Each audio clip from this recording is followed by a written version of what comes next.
Today we begin a new journey. We've been in the book of 1 Corinthians for, it feels like quite a while. I think it's 4 months that we've been in, or so. And we begin a new journey. We're calling this sermon series Next Steps. Next Steps. And that's actually then also the name of our new podcast, Next Steps. And the reason for that is we have, as a church, our core measurables are not so much bums on seats or anything like that. Our core measurable, what we want to find a way to measure, is that every week you are taking a next step in your relationship with God, a next step in your relationship with others, and a next step in taking responsibility and your relationship with yourself. That's our goal as a church. That we want to be a church of next steps, that we don't stand still. And the message notes you'll find today, I headed this, got this, the heading that says, "Let's get real." Let's get real. Because if we fair dinkum want to do that, we actually have to be real. And we don't want to play, don't want to be a church where we play religious games or put on a religious act. So over the course of the next 6 weeks, we're going to talk about what it means to get back to the absolute basics of what it means to follow Jesus. This is a year where we are talking about what it means to be an authentic community. And in order to be an authentic community, we've got to learn to take responsibility for ourselves. And particularly to take responsibility for our own walk with God. Our Western world, based on capitalism, has tended towards a consumer model of church, which is, church is here to meet my needs. No, the task for you is to orientate not church around you, but you around Jesus. Now, as I was just mentioning, Leanne and I'm finding The Block is a very helpful TV show. It lets me get some work done while I sit there with my computer on my lap. And Leanne really enjoys the building side of stuff and the remodeling kind of. I'm not very practical. But this week, it really was a fascinating episode as this girl really, really clearly was lying and she was fooling everybody. And it is true that some people can even lose touch with reality themselves. And so part of what makes them a good liar is they're not actually in touch with the fact that it is a lie. I'm not sure if that was going on for her. But she kept going around and talking about my truth. Have you heard people talk about my truth? I'm going to tell you my truth. And the obvious question is, well, tell us about the truth. Tell us about the truth. But as I was saying to the kids earlier, one of the great challenges for all of us is you don't see the whole truth. You don't see the whole truth, even though you live as though you do. And this is the whole question of Christianity and faith. There's this really sad time in the Old Testament, in the book of Judges, where it said, everybody did that which was right in their own eyes. And this is this picture of a civilization in decline. Well, I wonder if you were to put that framework over our civilization here in Hobart, I wonder to what degree that you think that would be true. That everybody's doing that which is right in their own eyes. I wonder even in the church, I wonder to what level it would be true that everybody's doing that which is right in their own eyes. The whole journey of the Bible, starting with Genesis chapter 3, is the journey to trust God's reality rather than our own way of seeing. You see, that's the nature of the fall at the start of the Bible was we as humanity said, no, we want to trust our way of seeing. We want to look from our perspective, thank you very much, rather than trust your perspective. And then God mounted this rescue mission. But the nature of faith, whenever Jesus tells the disciples off for not having enough faith, it wasn't about some intellectual exercise. It was about how they were seeing the world. That at the core question of faith is whether you are trusting your eyes or whether you are open to God's truth. A defining verse for me, really the first Bible verse I ever learnt, came after I'd left being a journalist in Broken Hill and came to do Bible college, and I ran out of money. It's often how, I don't know how you find it when you run out of money, it sort of focuses your attention a bit. And I remember thinking, I'll have to go and get a real job. Enough of this Bible college business. And someone gave me an envelope with this verse on it. Proverbs 3, 5 and 6. And it's been the challenge for me ever since. Trust in the Lord with all your heart, all your decisions. And what are you not to lean on? Your own understanding. In all your ways acknowledge Him, and He will direct your paths. He will make your paths straight. My kids know that this has been an important thing for me, so every now and then I get a little Father's Day gift with it. It's a plaque, so on the boardroom table that verse is there, and I've got another one on my desk just to remind me that if I want to follow Jesus, I've got to hold loosely how I see things. And this is so important, because we live in a world that says trust yourself. And that's why many of us are heading for disaster, because while there are some things you see that are true, there are some ways of interacting with the world and some things you are seeing that are simply not true. And you don't know the difference. And more than that, in terms of all the things you cognitively can engage with, there's a much bigger universe out there that is beyond even your capacity to engage with it. Your truth, as this lady on the block kept going on about, will never be the whole story. But you will continue to act as though it is.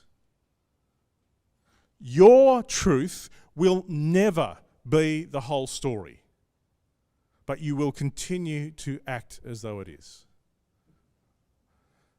Jesus made it clear that it's about how you see. In Luke 11, where he says, the eyes are like the lamp of the body. When your eyes are healthy, when you are seeing clearly, your whole body is also full of light. But when you're looking at the wrong stuff, when your focus is in the wrong place, then your whole body will be full of darkness. When I grew up, I was brainwashed by Sesame Street. They've got all these metrics for dating generations. I'm while Mr. Snuffleupagus was an imaginary kind of kid. It was a bit of a bewildering thing to discover that they all got to meet him in the end. That was a whole other thing. But Sesame Street had a song. It said, that's about the size. Where you put your eyes, that's about the size of it. And the central question of your life is about where you put your eyes. What you trust as real. The Spanish poet Antonio Machado said, under all that we think is what you actually believe. Part of our challenge in the Western world is we prioritize thoughts. But before you have thoughts, you have beliefs. And it's the beliefs that are the issue. Jesus kept saying, no, it's the heart that's the issue. Not what you say, not what comes out. It's the heart that's the issue. That's why we've got to get back to basics. It's not about learning really clever stuff. It's about facing how we actually see the world.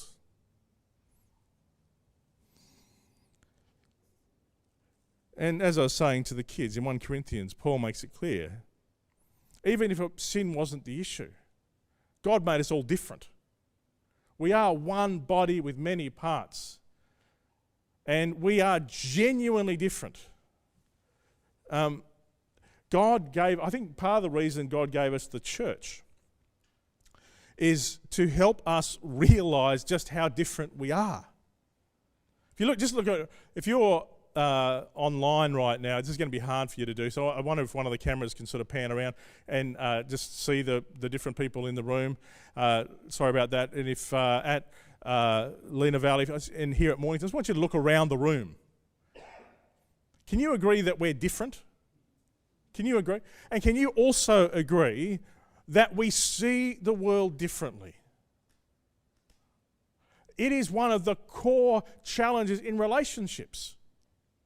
We see the world differently. We don't see the world as it is. We see it as we are, according to Anais Nin. It is normal and comfortable to try and hang out with people who agree with you, who think like you and act like you. But it's also deadly. And we see the dangers that are happening as algorithms force us to hear voices from people who already agree with us, and we see how society is fragmenting because we're not being challenged to think differently, because the algorithms worked out that we're more likely to stay watching YouTube if it's feeding stuff we already believe in, whether or not it is true. We need to walk in truth. And we need to face our actual beliefs. We need to face our actual beliefs. And again, this is where the church, I think, has done a disservice to us, because we have talked about believing in Jesus, and what we've meant by that is assent to a set of intellectual propositions, whereas Jesus says, no, it's not about your intellect, it's about your heart, it's about what you actually believe. What I mean by that is, it's one thing to know that God is love, but to know deeply that God loves you. Can you agree that's a different thing? That the core journey of faith is to let God confront and shape your beliefs. And to increasingly have your beliefs align with who Jesus is. Some people talk about, I wasn't acting according to what I believe. I really actually believe what Dallas Willard says in the sermon notes there, where he says, that's not possible. He says, we always live up to our beliefs. Or down to them, as the case may be. Nothing else is possible. It's the nature of belief. It's the nature of belief. I want to introduce you to a tree. This is my version of a tree that I've shown you a number of times before, but I want to camp out here for just a minute or two and show you, for me, why this tree illustrates the need for discipleship.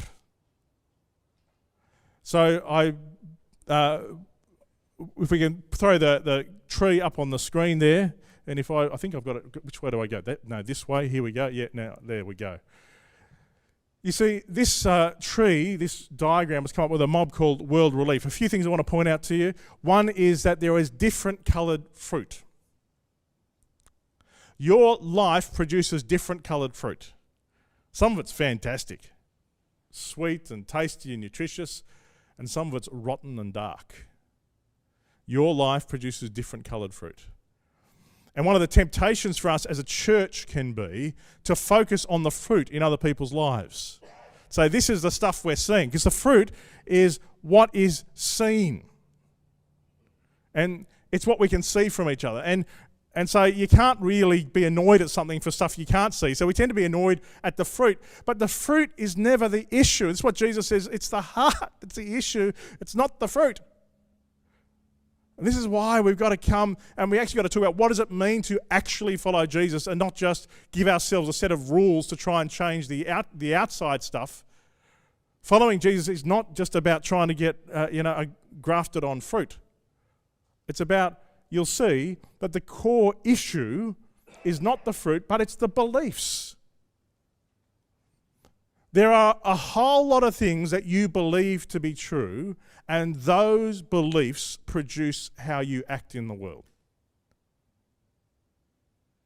See, those beliefs, that you believe to be true, produce, whether you like it or not, or no matter what you tell other people, they produce your values, what you believe to be valuable, or what you think is best. Some of the clearest ways that you can tell what your values are by looking at how you spend your time and how you spend your money, because they're two things that you can make choices about. And what you think is best produces your actions. You are here this morning because this morning you thought it best to turn up at church, and you took the action when the alarm went off, not to throw it across the room, but to get up and organise yourselves to be here for church. Other people are not here because they didn't think it was best this morning to turn up at church. Every decision you make comes out of your beliefs. Can you see that? And can you identify the fact that in your life there is some fantastic stuff? There are places where you are loving, where truth matters to you, where creativity shines through, where you're responsible. Can you also acknowledge, though, that there are other parts of your life that show other kind of fruit, where your self-interest causes damage? It's tough being a parent, because you see that your kids carry the scars of your self-interest. Often days like Father's Day, it's nice to be celebrated. It's nice to want to be able to tell, for your kids to want to be able to tell you how wonderful you are. But as a dad, you know, you don't have it. You didn't have it all together all the time. Or as a mum, or as a friend. Our life is patchy. And while there is truth, and you don't see it completely, the benefit of fruit is that it helps you start to see what you actually believe. The benefit of fruit is that it helps you start to see what you actually believe. If you take a long, hard look at your life and look at the fruit that is actually produced, where it is bringing a life and wholeness, or where it's bringing darkness and other stuff, it'll show you what you actually believe. Jesus says, likewise, every good tree bears good fruit, but a bad tree bears bad fruit. A good tree cannot bear bad fruit, and a bad tree cannot bear good fruit. Every tree that doesn't bear good fruit is cut down and thrown into the fire. Thus, by their fruit you will recognise them. By your fruit you'll also recognise yourself. I would love to tell you that all you need to do is come to faith, and from then on you'll be completely holy, and everything you do will produce light and life.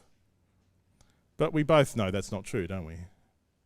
But the danger is in the Christian church, we're not so good at being honest about that, and we somehow, we don't talk about sin in a healthy enough way, I don't think.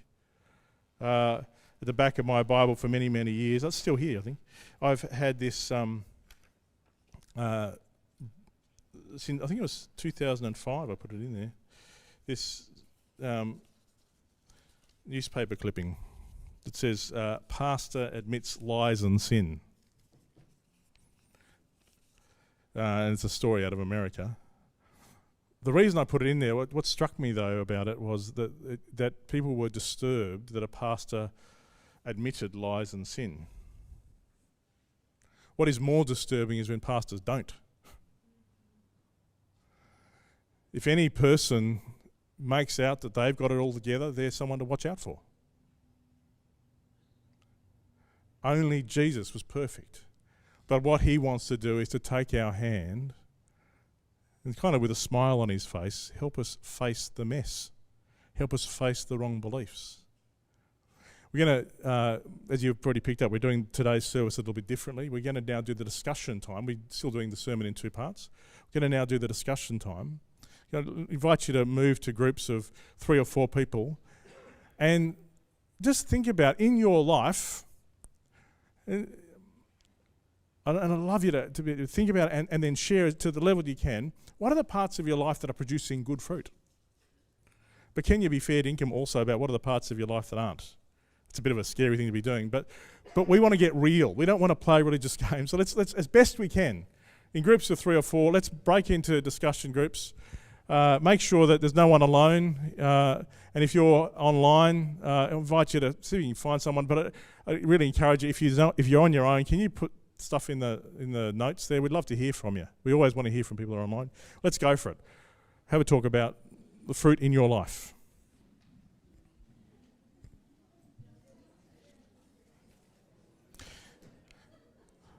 So I always hate to do that. I love the noise I hear, people discussing and there's people wrestling with what all this means. And I don't know how you found it online or at Lena Valley, but these are the kind of conversations we need to have more of.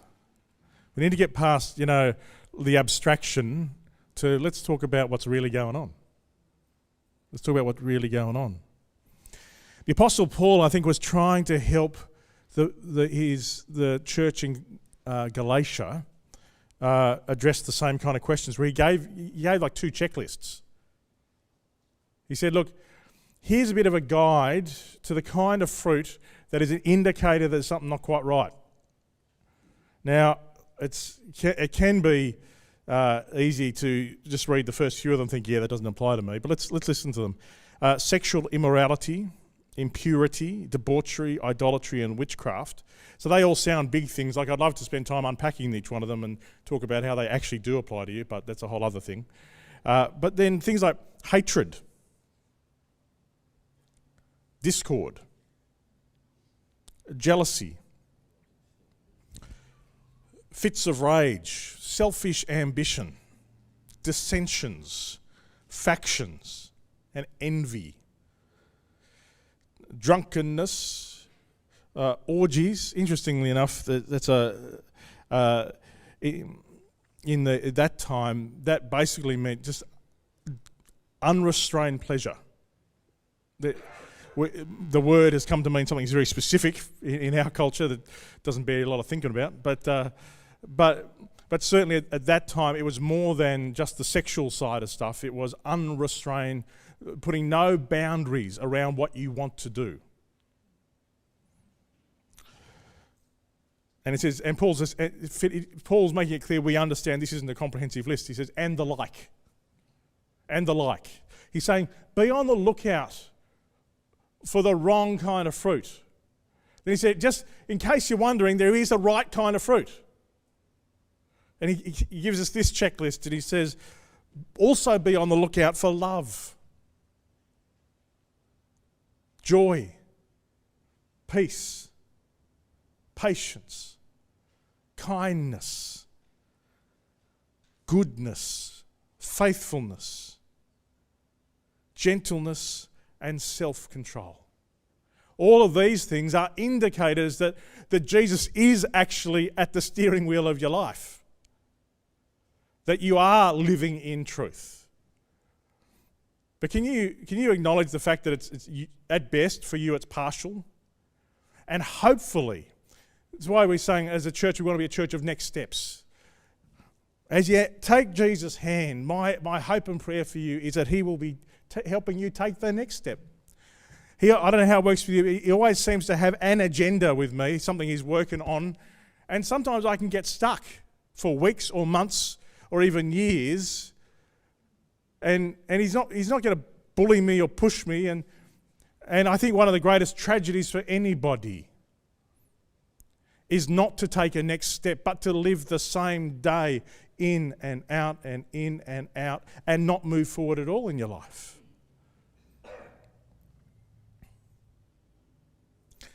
So what the Bible makes clear is we can look at our behaviour, look at the fruit, and start to see what's going on for us, because we can't see truth. You cannot see your underlying beliefs. Most of them are unconscious. Most of them are unconscious. And it is this kind of fruit that builds and destroys relationships. That's why in this year when we're talking about community, it's why we need to have these kind of discussions. Because this is the root issue behind community not working, behind relationships not working. It's what you believe is the root issue. So the Bible invites us to look at ourselves, but it also invites us to look at Jesus. He came into the world to enable truth to be visible. The Gospel of John starts out by saying. And in John he says, I am the way, the truth and the life. No one comes to the Father except through me. If you really know me, you'll know my Father as well.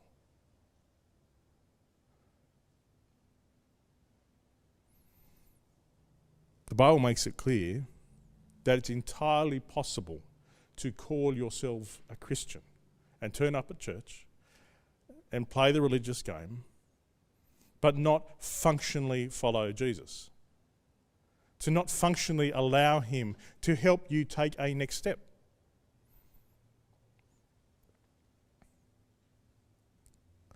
Jesus is the measuring line, the plumb line, the cornerstone.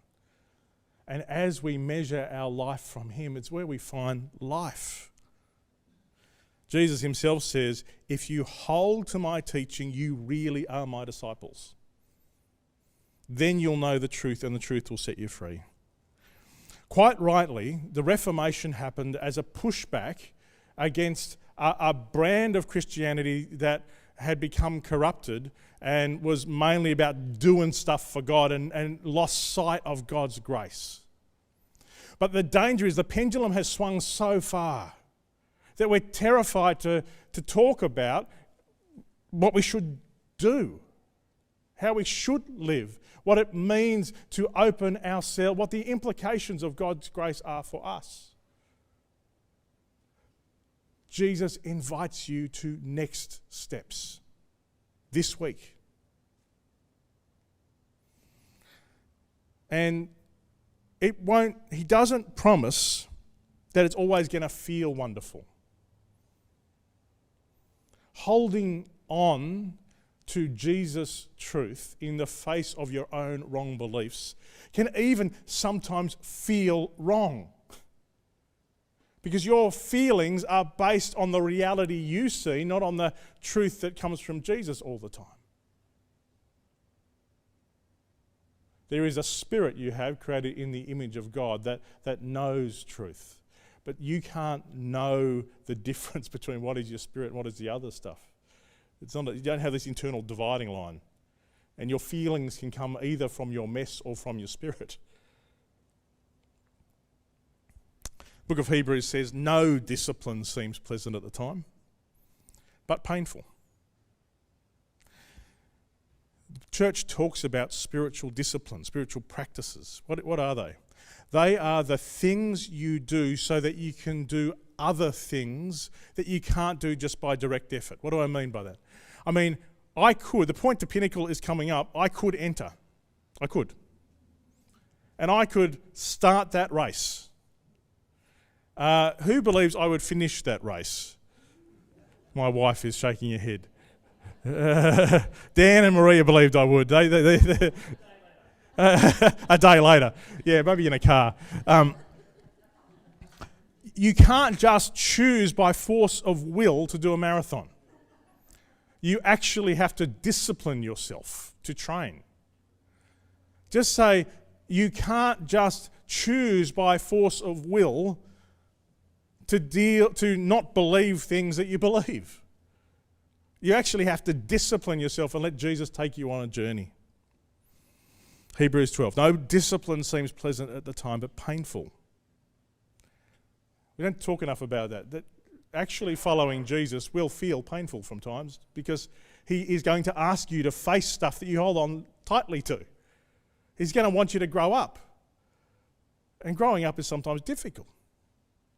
Later on, Hebrews promises, However, it produces a harvest of righteousness and peace for those who've been trained by it. Therefore, strengthen your feeble arms and weak knees. Make level paths for your feet so the lame may not be disabled but rather healed. Over the next 5 weeks, we want to talk about what does it mean to actually fair dinkum follow Jesus. What does it mean to face our wrong beliefs and replace them with the truth that can only come in and through Jesus? It's not going to be a comfortable discussion, and chances are you'll find it easier to avoid it or to critique the theology or to maybe you could find a way not to turn up on a Sunday or two. But can I encourage you? Jesus promises that as we hold to his truth, the truth will set us free. Are you sick of not being free? Are you sick of falling into the same traps over and over again? Are you interested in the whole life that can only come through Jesus by the power of the Holy Spirit? Are you ready to take next steps? Let's pray. Jesus, help us, please. We want to follow you. We don't want to muck around and play religious games. We actually want to follow you. But that's at least part of us. And we acknowledge before you today that there is another part of us that would rather stay comfortable, rather stay safe. Jesus, I pray for my brothers and sisters. I pray for me. Help us be dissatisfied with safe and comfortable. Help us see the traps for what they are, for the blockages for what they are. Help us step into the freedom that only comes through you. We ask this in your name. Amen.